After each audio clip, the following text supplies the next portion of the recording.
സംസ്ഥാനത്തെയും കേന്ദ്രത്തിലെയും എന്ന ഭരണകൂടങ്ങൾ നമ്മുടെ നേൽ അടിച്ചേൽപ്പിക്കുന്ന ഇത്തരം പ്രതിസന്ധികളെ ഗൗരവത്തോടെ നമ്മൾ കാണണം. ഞാൻ ആഭ്യന്തരമന്ത്രിയായിരുന്ന ആളാണ്.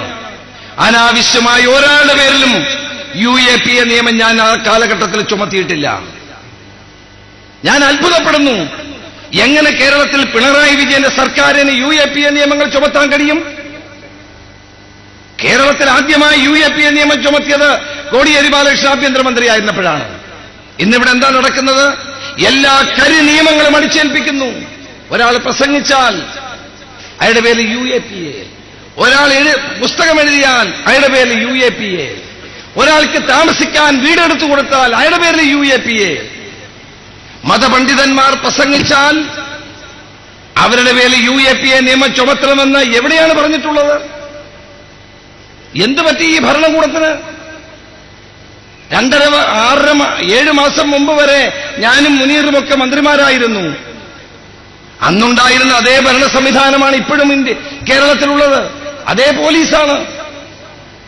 അന്ന് ചുമത്താത്ത UAPA മതപണ്ഡിതന്മാർക്ക് നേരെ എങ്ങനെ ഇവരിവിടെ നടപ്പാക്കുന്നു? പീസ് സ്കൂൾ എന്ന് പറയുന്ന വിദ്യാഭ്യാസ സ്ഥാപനം, അവർക്ക് നേരെ എങ്ങനെ UAPA നടപ്പാക്കുന്നു? ഇവിടെ RSSകാരൻ കൂടി പരാതി കൊടുത്താൽ ആ പരാതിയുടെ പേരിൽ 24 മണിക്കൂറിന് മുമ്പ് UAPA നിയമം ചുമത്തുന്നു. കേരളത്തിൽ ഇതൊക്കെ ആദ്യത്തെ സംഭവമാണ്. ദേശീയഗാനം നമ്മൾ ബഹുമാനിക്കേണ്ടതാണ്, ഒരു സംശയവും വേണ്ട. ഓരോ രാജ്യത്തിന്റെയും ദേശീയഗാനം അർഹിക്കുന്ന ആദരവോടുകൂടി കാണേണ്ട ഏറ്റവും വലിയ കാര്യമാണ്. ഓരോ പൗരനും ഹൃദയത്തിൽ സൂക്ഷിക്കേണ്ട ഒന്നാണ്. പക്ഷെ ഏതെങ്കിലും ഒരാള് അബദ്ധവശാൽ എഴുന്നേറ്റ് പോയില്ല എന്ന് കരുതി അയാളുടെ പേരിൽ UAPA ചുമത്തുന്നത് ശരിയാണോ?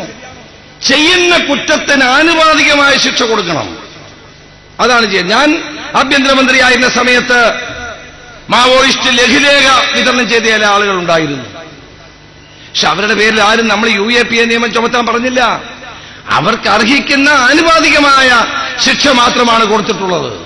ഇന്നിവിടെ മുസ്ലിം പണ്ഡിതന്മാർ മുഴുവൻ പരാതി പറയുന്നു. മുസ്ലിം പണ്ഡിതന്മാർ പ്രസംഗിച്ചാൽ അവരുടെ പേരിൽ UAPA നിയമം ചുമത്തുന്നു. അവരുടെ പേരിൽ 124A,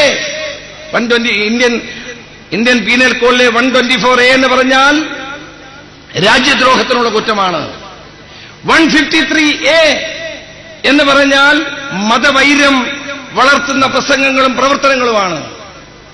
ഇന്ന് സംസ്ഥാനത്തുടനീളം സംസ്ഥാന ഗവൺമെന്റ് 124A അനുസരിച്ച് 153A അനുസരിച്ച് ഗുരുതരമായ ദേശവിരുദ്ധ പ്രവർത്തനങ്ങളുടെ പേരിലും മത തീവ്രവാദം വളർത്തുന്നു, മതപരമായ ഭിന്നതകൾ വളർത്തുന്നു എന്ന് പറഞ്ഞുകൊണ്ട് കേസുകൾ എടുക്കുന്നു. ഞാൻ ആഭ്യന്തരമന്ത്രിയായിരുന്നപ്പോൾ കാസർഗോഡ് നിന്ന് മുനീറിനറിയാം, എന്നെ നമ്മുടെ സുഹൃത്തുക്കൾ കാണാൻ വന്നു. ഞാൻ അവരുടെ കേസുകൾ ഓരോന്നോരോന്നായി പരിശോധിച്ചു.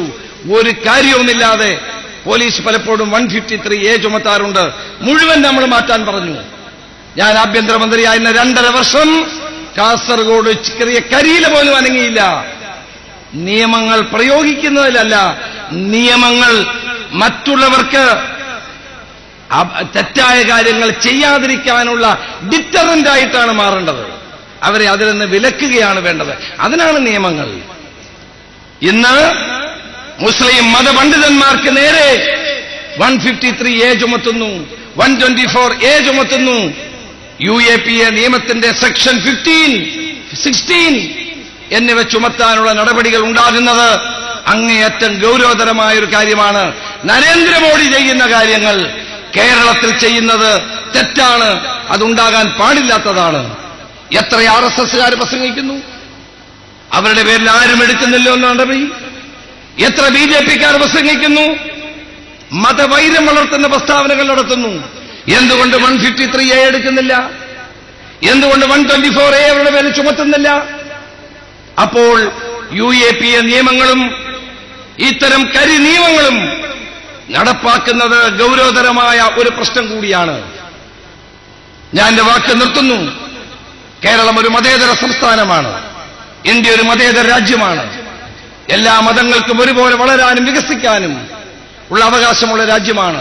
ബഹുസ്വരതയുടെ നാടാണ്. മതന്യൂനപക്ഷങ്ങൾക്ക് ഇന്ത്യയുടെ ഭരണഘടന 30 ആർട്ടിക്കിൾ 30, 15, 16 തുടങ്ങിയിട്ടുള്ള പ്രധാനപ്പെട്ട സെക്ഷനിലും ആർട്ടിക്കിളുകളിലൂടെ സംരക്ഷണം നൽകിയിട്ടുള്ള രാജ്യമാണ്.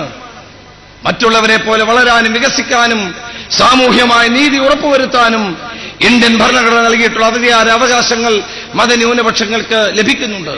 അതാരുടെയും ഔദാര്യമല്ല, ഇന്ത്യയുടെ ഭരണഘടന നൽകിയിട്ടുള്ള അധിക അവകാശമാണ്. ആ അവകാശങ്ങളെ നിലനിർത്തിക്കൊണ്ട് മുന്നോട്ട് പോകാൻ നമുക്ക് സാധിക്കണം. അതിനുവേണ്ടി ഒറ്റക്കെട്ടായി നമുക്ക് മുന്നോട്ട് പോകണം. ആ ബഹുസ്വരതയെ നിലനിർത്തുവാനും ജനാധിപത്യ അവകാശങ്ങളെ സംരക്ഷിക്കുവാനും ഉള്ള നടപടിയുമായി നമുക്ക് മുന്നോട്ട് പോകണമെന്ന് മാത്രം പറഞ്ഞുകൊണ്ട് ജാമ്യയിലേക്ക് ഒരിക്കൽ കൂടി എന്നെ ക്ഷണിച്ചതിന് എല്ലാവരോടും നന്ദി പറഞ്ഞുകൊണ്ട് ഈ സമ്മേളനം ഉദ്ഘാടനം ചെയ്ത് അറിയിക്കുന്നു. നമസ്കാരം. ജയ് ഹിന്ദ്.